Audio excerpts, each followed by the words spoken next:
విజయవాడలో వరదలు వచ్చిన సమయంలో పవన్ కళ్యాణ్ మాట్లాడుతూ హైదరాబాదులో తెలంగాణలో తీసుకొచ్చిన హైడ్రా అనే స్కీము అంటే హైడ్రా అనే సంస్థ పనులు చాలా బాగున్నాయి, రేవంత్ రెడ్డి గారు ఈ యొక్క పని చేసి మంచి పని చేశారని చెప్పేసి పొగడడం జరిగింది.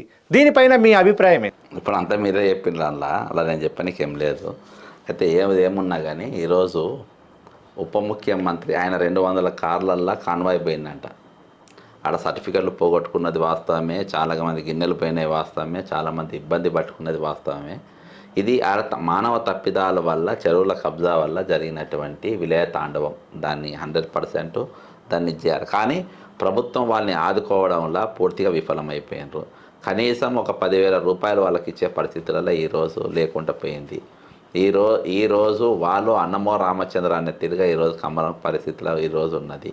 కాబట్టి ఈరోజు ప్రభుత్వం పైన ముఖ్యంగా బట్టి విక్రమార్క ఉప ముఖ్యమంత్రి అక్కడ ఉండాల్సిన పరిస్థితి. ఆయన కొడుకు బర్త్డే చేసుకున్నాడు. కొడుకు బర్త్డే చేస్తే 1,00,000 రూపాయలు అక్కడ దానం చేసి 10 మందికి అన్నం పొట్లాలు ఇచ్చే పరిస్థితి ఈయన దగ్గర లేరు. అందుకని నేను చెప్పుకున్నా కదా, ఇంటర్వ్యూ స్టార్ట్ అయ్యేటప్పుడే ఆయనకు ఎథిక్స్ లేవు, ఏం లేవు. ఆయన కొడుకు బర్త్డే చేసుకున్నారు సార్ నిన్న. ఆడ అన్నం లేకుండా వాళ్ళు ఏడుస్తూ ఉంటే ఏది అధికారికంగా బాజాబ్తా అందరిని పిలుచుకొని పెద్ద ఎత్తున బర్త్డే చేసుకున్నారు. తక్కిన పిల్లలు ఈయన పిల్లలు లెక్క కాదా అంటే నేను చెప్తున్నా ఈరోజు. కాబట్టి ఖమ్మం అనేది గాలికి వదిలేసింది. ఈరోజు మీరు బతుకుతే బతుకుంటే సస్తే సాగుంటుంది. ఈరోజు ఈయన పోయిందనుక ఫోటో సెషన్ కోసం పోయింది, ఫోటోలు దిగిండ్రు వచ్చారు, అంతే. ప్రజలు కూడా అదే అనుకుంటారు. ఈరోజు తూ అంటుండ్రు. అక్కడ వరద ప్రభావిత ప్రాంతాలైన ఖమ్మంలో తిరిగిన సీఎం రేవంత్ రెడ్డి అక్కడక్కడ తిరుగుతూ మాట్లాడినప్పుడు తీవ్ర వ్యతిరేకత ఎదురైంది. ఎందుకంటే ఆర్థిక సాయం 10,000 చేస్తామని ప్రభుత్వం తరఫున ఆయన ప్రకటన చేయడంతో 10,000 ఏం చాలుతాయి సారు అని చెప్పేసి మహిళలు ప్రశ్నించిన పరిస్థితి ఉంది. ఈ క్రమంలో ఆయన అటు ఇటు తిరిగి ఫోటోలు దిగి అట్నుంచి వెళ్ళిపోయాడు. కనీసము అంటే వరద సహాయ కార్యక్రమాల్లో కూడా ప్రభుత్వం పూర్తిగా విఫలమైనప్పటికీ కూడా అక్కడ తీవ్రంగా నష్టపోయిన ప్రజలను ఆదుకోవడంలో కూడా విఫలమైందని చెప్పేసి తీవ్ర విమర్శలు వస్తున్నాయి. దీని మీద మీ అభిప్రాయం ఏందన్న? వాస్తవంగా ఏదన్నా బ్రదర్, 10,000 ఇవ్వని 5,000 ఇవ్వని ఎంత ఇవ్వని నీకు అసలు శ్రద్ధనే లేదు వాళ్ళపైన. ఈరోజు ఉప ముఖ్యమంత్రి బర్త్డే చేసుకుంటున్నాక నీకు 10,000 10 అసలు నీకు అన్నం పొట్ల మీద తిండి ఒక పూట తిండి పెట్టే గతే లేదు. నువ్వు 10,000 ఇచ్చే తర్వాత ముచ్చట అసలు తిండి పెట్టే పరిస్థితి అక్కడ లేవు. నీ 10,000తో నాకు దేనికి రావు, ఒక గిన్నెలు రావు, ఒక బోనులు రాకపోయినా సర్టిఫికేట్ రావు. నాకు చాలామంది ఎస్ఎంఎస్లు నేను తిరిగినా కాబట్టి నాకు సర్టిఫికెట్లు పోయినాయి, బీటెక్ సర్టిఫికెట్లు పోయినాయి. నాకు చాలామంది నాకు ఎస్ఎంఎస్లు వీడియోలు పంపారు. నాకు ఎక్కడికి వెళ్ళి నాకు సంబంధాలు ఉన్నాయి. కానీ అక్కడ దాన్ని ఆదుకోవడం వల్ల ఖమ్మంను పోస్టు సైకిల్లోని ఆదుకోవడంలో విఫలమైపోయినారు.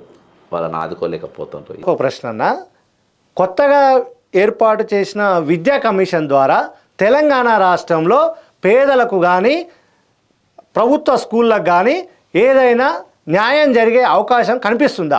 ఈ విద్యా కమిషన్ ద్వారా మంచి జరుగుతుందని మీకు ఏమైనా నమ్మకం ఉందా? బ్రదర్, ఒక చైర్మన్ వేస్తారు, దానికి ఒక చైర్మన్ పెడతారు, అది ఆకునూరు మురళి అని. దాదాపు ఎందుకంటే కొద్ది రోజులకెళ్ళి ఆయన ఏ ఇష్యూ గురించి మాట్లాడతలేడు, మౌనంగా ఉన్నాడు. ఆయనకు దాదాపుగా ఆ పోస్టు ఆయనకు 3 మెంబర్లను పెడతారు. నాకు తెలిసి అది అంత ముందుకు పోదు. ఆకునూరు మురళి షార్ట్ టెంపరు, చాలా తొందరలోనే ఆయన బెస్టే బయటకు వస్తాడు. నాకున్నది. ఇప్పుడు మన విద్య గురించి ఇన్ని సబ్జెక్టులు మనం మాట్లాడినాం. ఇన్ని సబ్జెక్టుల పైన కరెక్షన్ చేయండి, విద్యా కమిషన్ వచ్చి ఏం చేస్తుంది అప్ప?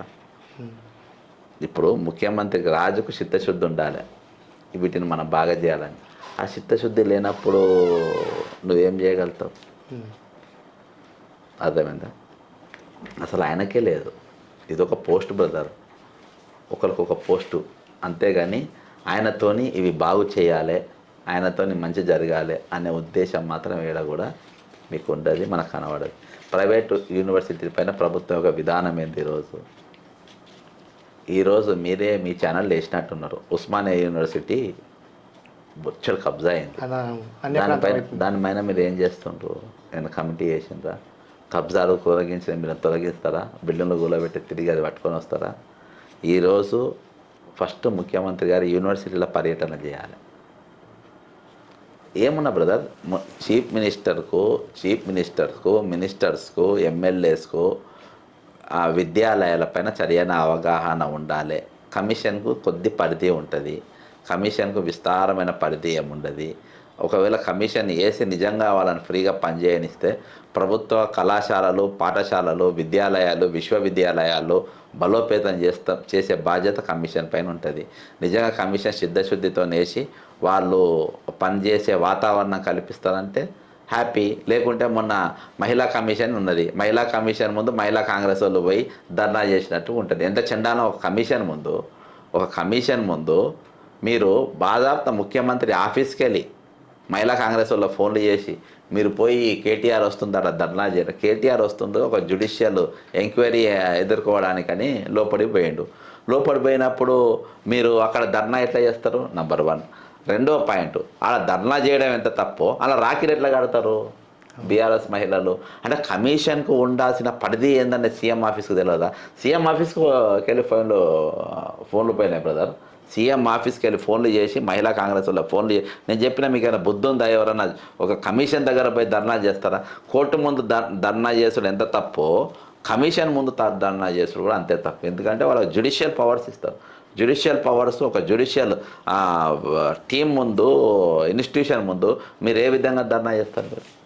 కాబట్టి అంటే నేను చెప్తున్నా, సీఎంకు మహిళా కమిషన్ అన్నా, విద్యా కమిషన్ అన్నా, ఆర్టీఐ కమిషన్ అన్నా, ఏ కమిషన్ అయినా ఒకటే కదా, ఉమెన్ రైట్స్ కమిషన్ అని ఏదైనా ఒకటే. ఆ కమిషన్ ముందు మేము ధర్నా చేయమంటే తక్కిన కమిషన్ల పైన నీకు ఏ దృష్టి అనేది మహిళా కమిషన్తో కనబడుతూనే ఉంది. సో అది ఇది బ్రదర్, నాకు ఏది ఉన్నా కానీ రేవంత్ రెడ్డి గారు ఉన్నంత వరకు నాకు ఆయన వ్యక్తిగతంగా ఏం లేదు. కానీ ఆయన ఆలోచన ఏదైతే ఉన్నదో ఆ ఆలోచనలు చిత్తశుద్ధితో ఆయన లేడు. చిత్తశుద్ధితో పనిచేయాలనే ఆలోచన కూడా ఆయనకు లేదు. కాబట్టి రాష్ట్రం ముందు పోవడం కష్టమే అనిపిస్తుంది నాకు. పట్టభద్రుల ఎమ్మెల్సీ ఎన్నికల్లో మీరు కంటెస్ట్ చేసిరన్న. అయితే ఈ గతంలో ఎమ్మెల్సీగా చేసిన పల్లా రాజేశ్వర రెడ్డి కావచ్చు, ఇప్పుడు ప్రస్తుతం ఎమ్మెల్సీగా ఉన్న తీర్మాన మల్లన్న కావచ్చు, ఈ నిరుద్యోగులకు, ఈ యువతకు ఏదైనా మంచి పని చేస్తున్నారని మీకు అనిపించిందా? కనీసం ప్రభుత్వం ద్వారా ఏదైనా నిరుద్యోగులకు కావచ్చు, తర్వాత యువతకు కావచ్చు, ఏదైనా మంచి కార్యక్రమాలు చేయాలని చెప్పేసి డిమాండ్ చేయడం కానీ ఇలాంటివి ఏమీ కనిపించట్లేదు. దీని మీద మీరేమంటారు? వాస్తవంగా జాబ్ క్యాలెండర్ కావచ్చు, అదేవిధంగా ఉద్యోగాలు కావచ్చు, నిరుద్యోగ భృతి కావచ్చు, వీటి మీద ఎక్కడ కూడా చర్చ జరగట్లేదు ఏది వీళ్ళ ప్రభుత్వ హయాంలో. దీనిపైన మీరేమంటారు? ఇప్పుడు జాబ్ క్యాలెండర్ ప్రకటించాలంటే డిపార్ట్మెంట్ వైజ్గా ఎన్ని ఖాళీలు ఉండాలి. ఇయాటి వరకు ఎమ్మెల్సీ గారు ఫస్ట్ ఆఫ్ ఆల్ ఎమ్మెల్సీగా ఆయన గెలవలేదు. నంబర్ 1 గెలవలేదు. నేను గెలిచినా అని ఆయన చెప్పాను 50+1 రావాలి. నేను నేషనల్ ఎలక్షన్ కమిషన్ ఓకే, ఆయన ఎమ్మెల్సీగా క్లెయిమ్ చేస్తుండ్రు. ఆయన ఎమ్మెల్సీగా ఈరోజు గురుకులాలల్లో 3000 ఖాళీలు ఉన్నాయి, 6000 మంది తీసేసిండ్రు. గ్రాడ్యుయేట్ ఎమ్మెల్సీగా నువ్వు ఎక్కడ మాట్లాడినావు? మెగా డిఎస్సి కండక్ట్ చేయడంలో ప్రభుత్వం విఫలమైపోయింది. నువ్వు ఎందుకు మాట్లాడాలి? కనీసం 3 నెలలు మాకు డిఎస్సి టైం ఇప్పిమన్నారు, మీరు ఇప్పించలేదు. టెట్ నార్మలైజేషన్ చేయలేదు. గురుకులాల పోస్టులో డిసెండింగ్ ఆర్డర్ అంటే లో మెరిట్ దాంట్లో మీరు సెలక్షన్ చేయమన్నారు, మీరు అది కూడా చేయలేదు. ఈరోజు గ్రూప్ 1 రిజర్వేషన్ విధానం లేదు. మీ టీవీలో చెప్పుడు కాదు కదా sir, you are not a anchor, you are MLC. నీవు పోయి సభలను మాట్లాడలే, నువ్వు సభలను లేవనెత్తాలి ప్రశ్నలు. ఇంట్లో రిజర్వేషన్లు ఎట్లుండే? ఈరోజు పిల్లలు కోర్టుకు బ్యాక్, నీదేమున్నది? గ్రూప్ 2లో పోస్టులు ఎందుకు పెంచుతలేవంటే నువ్వు ఎందుకు చెప్తున్నావు? కాబట్టి ఈయన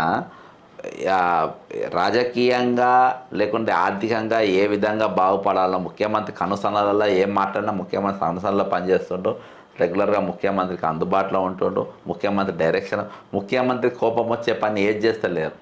ముఖ్యమంత్రి ఏది మాట్లాడమంటే అదే మాట్లాడుతాడు. కాబట్టి గ్రాడ్యుయేట్ ఎమ్మెల్సీగా గ్రాడ్యుయేట్స్ను వదిలేసిండు. ప్రైవేట్ ఇన్స్టిట్యూషన్ ఎక్కడ ఇంటర్ ఫెయిల్ అయినాడు కూడా ప్రైవేట్ స్కూల్ టీచర్ అయిపోయిందని చెప్పేసి అవమానం చేస్తే ఒక స్టేట్మెంట్ ఇవ్వాలి. నేను పోయినా ఆ మీటింగ్కు పోయి ఒక్కొక్కరు MA BEd, BA BEd, MA BEd ఒక్కొక్కరు అందరు ముఖ్యమంత్రి కంటే ఎక్కువ చదివిన వాళ్ళే కనబడ్డారు నాకు అక్కడ ప్రైవేట్ స్కూల్ టీచర్లలో. అంటే అవమానపరిచే తీరుగా మాట్లాడాడు. గ్రాడ్యుయేట్ ఎమ్మెల్సీగా గ్రాడ్యుయేట్స్ యొక్క సమస్యలు, నిరుద్యోగుల సమస్యలు, గత ప్రభుత్వంలో ఇచ్చిన 30,000 ఉద్యోగాలని కాంగ్రెస్ ప్రభుత్వము ఎల్బీ స్టేడియంలో కావచ్చు, ఇంకోటి కావచ్చు, ఒకటేసారి అపాయింట్మెంట్ ఆర్డర్లు ఇచ్చి అది ఈ ప్రభుత్వం చేసింది అని చెప్పేసి గతంలో ఇచ్చిన నోటిఫికేషన్లను, గతంలో ఇచ్చిన ఎగ్జామ్స్ను, గతంలో ఇచ్చిన రిజల్ట్స్ పైన వీళ్ళు ఫైనల్ ఆర్డర్స్ ఇచ్చి మా కాంగ్రెస్ ప్రభుత్వం ఇచ్చింది అని చెప్పేసి ఆ 30,000 ఉద్యోగాలు ఈ పార్టీ ఖాతాలో వేసుకోవడం ఎంతవరకు సమంజసం? అవునబ్బా, ఇప్పుడు నిరుద్యోగులు మా వంటి యాక్టివిస్టులు అందరం పోరాట కాంగ్రెస్ పార్టీ అధికారంలోకి వచ్చింది. ఈరోజు ఒరిజినల్ కాంగ్రెస్ వాళ్ళం కాదని రేవంత్ రెడ్డి ఎట్లా ముఖ్యమంత్రి తీసుకుంటారు, అట్నే బీఆర్ఎస్ పీరియడ్లో వచ్చిన నౌకర్లు ఆర్డర్లు ఇచ్చి అలా క్లెయిమ్ చేసుకుంటూ, అందులో ఆర్డర్లు ఇచ్చినాయి నేను చెప్తున్నా కదా. ఇప్పుడు డిఎస్సీలోనే 5,000 పోస్టులు ఆయన వేసిండు కేసీఆర్, 6,000 వేసిండు, 5,000 ఈయన కలిపి 11,000 ఈయన చేసిండు, 11,000 ఈయన ఖాతాలనే వేసుకున్నాడు. కాబట్టి దానికి ఒక ఫంక్షన్ లెక్క పెట్టి అదే బ్రదర్. ఇప్పుడు ఒక బ్లాక్ మెయిలర్, ఒక చీటర్ చీఫ్ మినిస్టర్ అయితే ఎట్లుంటుందో అట్లా ఉన్నది. మనం అందుకని నేను ఇవన్నీ జరగబోతాయనే ఆయన చీఫ్ మినిస్టర్ చేయకముందే చేయొద్దన్నది దానికోసమే. ఇదంతా చీటింగ్. ఇది నీకు ప్రజా దర్బారు చీటింగు, 2 లక్షల పోస్టులు చీటింగు, 6 పథకాలు చీటింగు, అర్థమైందా? ఏది మన నిరుద్యోగ భృతి చీటింగు. నిరుద్యోగ భృతి ఏడిస్తుంది, ఇంకా మొదలు కూడా పెట్టలే. చీటింగ్ నీకు అడుగునా చీటింగ్. రాహుల్ గాంధీ, సోనియా గాంధీ, రాహుల్ గాంధీ, ప్రియాంక గాంధీ ఎందుకు వస్తలేదు? ఇప్పుడు నిరుద్యోగులను దమ్ముండి ఇప్పుడు కలవమని బ్రదర్. రాహుల్ గాంధీ, ప్రియాంక దమ్ముండి ఇప్పుడు వచ్చి నిరుద్యోగులతో మీటింగ్ పెట్టి మన రేవంత్ రెడ్డిని.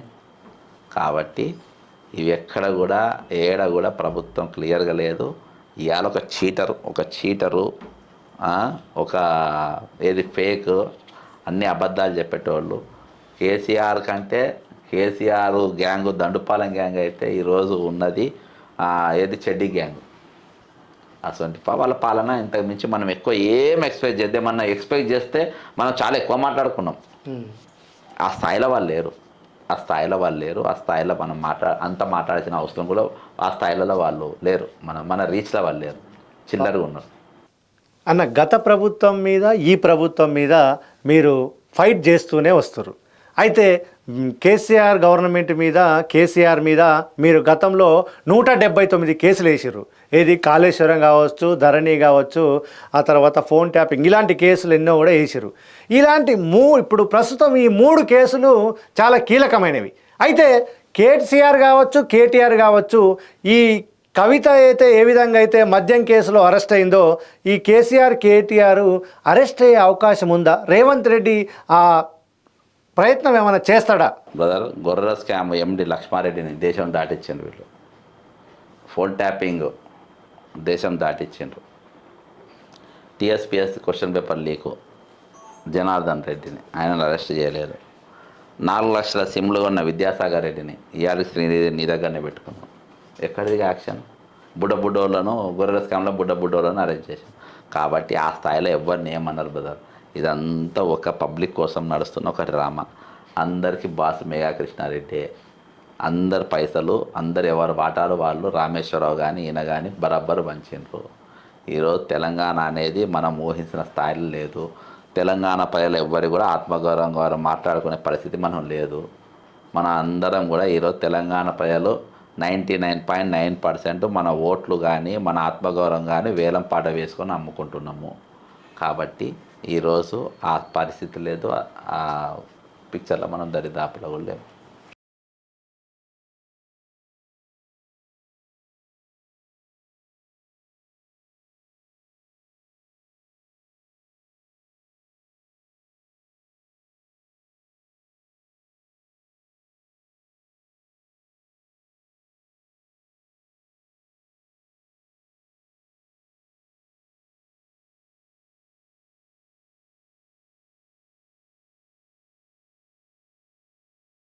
ఈరోజు బ్రదర్ 3 పార్టీలల్లో ఏ పార్టీ మీద కూడా పబ్లిక్ మంచి ఒపీనియన్ లేదు. ఏ పార్టీ మీద కూడా మంచి ఒపీనియన్ లేదు. రేపు రిజల్ట్ మనం చెప్పలేము ఏ విధంగా ఉంటుంది. కానీ 3 పార్టీల పైన కూడా మంచి ఎక్కువ ఇండిపెండెంట్ గెలిచే అవకాశాలు ఎక్కువ ఉంటాయి. సో మొత్తంగా అది ఇప్పుడు అంటే రేవంత్ రెడ్డి గారు మీరు చెప్పినట్టు అధిష్టానం నుంచి కూడా వ్యతిరేకత ఉందని చెప్తున్నారు. ఇక్కడ కొంతమంది లీడర్లలో కూడా వ్యతిరేకత ఉందని చెప్తున్నారు. అయితే ముఖ్యమంత్రి అంటే 9 నెలల్లో వచ్చిన వ్యతిరేకత మీద నిజంగా అధిష్టానం ముఖ్యమంత్రిని మార్చే అవకాశం ఏమైనా చేస్తుంటారా, లేకపోతే ఈ 4 ఏళ్ళు కూడా ఈయననే కంటిన్యూ చేస్తుంటారా అనుకుంటారా మీరు? మార్చే అవకాశాలు ఎక్కువ ఉన్నాయని అనుకుంటున్నాను. అందుకనే హైడ్రామా ఎందుకంటే ముఖ్యమంత్రి మార్పు కుర్చీ మాత్రం పక్కా అన్న కనిపిస్తుంది. ఎందుకంటే దీపాదాస్ మిషన్ మారుస్తుండ్రు, కేసీ వేణుగోపాల్ మారుస్తుండ్రు. కాబట్టి ముఖ్యమంత్రి ఈ రెండు మార్పులతోని ఇద్దరికిన మార్చిందంటే ముఖ్యమంత్రి కూడా పక్కా మారుతారు. ఇప్పుడు ప్రస్తుతం కాంగ్రెస్ ప్రభుత్వంలో రెడ్డి పాలన నడుస్తుందని చెప్పేసి బయట ప్రచారం జరుగుతుంది. ఎందుకంటే అన్ని డిపార్ట్మెంట్లలో ఇటు మంత్రులలో కావచ్చు, దాదాపు ఆయా శాఖల కీలక వ్యక్తులు అందరికీ రెడ్డిలే ఉన్నారు, ఈ బీసీ ఎస్సీ ఎస్టీలు కనిపించట్లేదు అని చెప్పేసి ప్రచారం జరుగుతుంది. అయితే ఈ మంత్రివర్గ విస్తరణ రేపు మాపు అని చెప్పేసి ప్రచారం జరుగుతుంది. అదే టీపీసీసీ అధ్యక్షుని పదవి గురించి కూడా ప్రచారం జరుగుతుంది. ఇందులో ఏమైనా బీసీలకు కానీ ఎస్సీ ఎస్టీలకు కానీ న్యాయం జరిగే అవకాశం ఏమైనా కనిపిస్తుందా? మీకు ఏమైనా అలాంటి సూచనలు ఏమైనా ఉన్నాయా? ఇప్పుడు బీసీ నాయకులు ఎంతమంది బీసీలో సేవ చేస్తాను అబ్బా, దీనేనమ్మ ఇవాళ నడుస్తుంది. నేను రెడ్లను బద్నాం చేస్తాను తెలంగాణలో రెడ్లను బద్నాం చేస్తుండ్రు. ఇవాళ ఉన్నది రేవంత్ నాయుడు ప్రభుత్వం, రేవంత్ రెడ్డి కాదు, రేవంత్ నాయుడు ప్రభుత్వం నడుస్తుంది. రేవంత్ నాయుడు అడ్వైజర్స్ కూడా అక్కడికి వెళ్ళి వస్తున్నాయి. కాబట్టి నేను రెడ్ల అంతా మన ఏదో బతకనికి కానీ ఎవడైనా కానీ బీసీ అయినా కానీ ఎస్సీ అయినా కానీ ఎవడేం మాట్లాడారు బ్రదర్, అంతా ఇదంతా హంబక్. ఈరోజు నేను పార్టీకే సస్పెండ్ అయినా, ఎంతమంది ఎస్సీ లీడర్లు మాట్లాడుతాను అబ్బా. నిన్న బాజాబ్తా వీరేశంను పోలీసు వాళ్ళతో చెప్పి రేవంత్ రెడ్డి ఆపించిండ్రు ఎమ్మెల్యేని, ఆయన్నే అవమానపరిచిండు. ఈరోజు మమ్మలను మా ఆత్మగౌరవం కాపాడండి, మా ప్రెస్టేజ్ కాపాడండి అని చెప్పేసి వాళ్ళు వినతి పత్రం పట్టుకొని తిరిగే పరిస్థితులల్లా మీరు వేరే వాళ్ళకి ఏం రక్షణ కల్పిస్తారు? మీరు ఎవరి తరపున ఏం మాట్లాడతారు? కాబట్టి ఇది అంతా ఏ క్యాస్టిజం పైన ఇది జరుగుతుందనేది అంతా ఇది రెడ్లను బద్నాం చేసుడు తప్ప అన్ని పథకాల రేపు ఆయన బతకనికి ఆయన చెప్పుకొని ఆ వర్గం నా ఎంబడి ఉందని చూపించుకోనికి వాళ్ళ పదవులు ఇస్తుంది, కానీ అంత సినిమా ఏం లేదు. సో మొత్తంగా 9 నెలల్లో కాంగ్రెస్ ప్రభుత్వం ఏం చేసింది, అసలు ఎక్కడ ఏ విధంగా ఫెయిల్యూర్ అయింది అని చెప్పేసి మనకు అంటే ఆదాబ్ న్యూస్తో మీరు మీ విషయాలన్నీ మాతో మా వ్యూవర్స్కి మీరు చెప్పినందుకు ధన్యవాదాలన్న. ఇంకోసారి తప్పకుండా మీరు అంటే మీలాంటి ఫైటర్లు ముఖ్యంగా గత 9 ఏళ్ళు ఏ విధంగా అయితే ఫైట్ చేసిరో ఇప్పుడు కూడా అంటే మీరు దురదృష్టవశాత్తు మీరు పార్టీ నుంచి మిమ్మల్ని సస్పెండ్ చేయడం జరిగింది.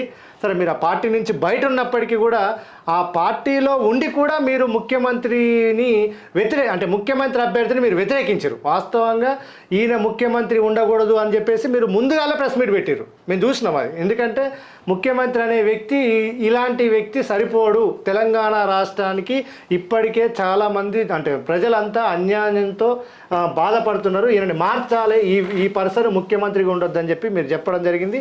సో మీరు ఇంకా ముందు కూడా ప్రభుత్వం మీద కావచ్చు, మంత్రుల మీద కావచ్చు, ముఖ్యమంత్రి మీద కావచ్చు, మీరు ఏ విషయంలోనైనా మీరు కొట్లాడాలి. ఎందుకంటే సామాన్యుల పేదల పక్షాన మీలాంటి వాళ్ళు ఉండాలని మేము కోరుకుంటున్నాం.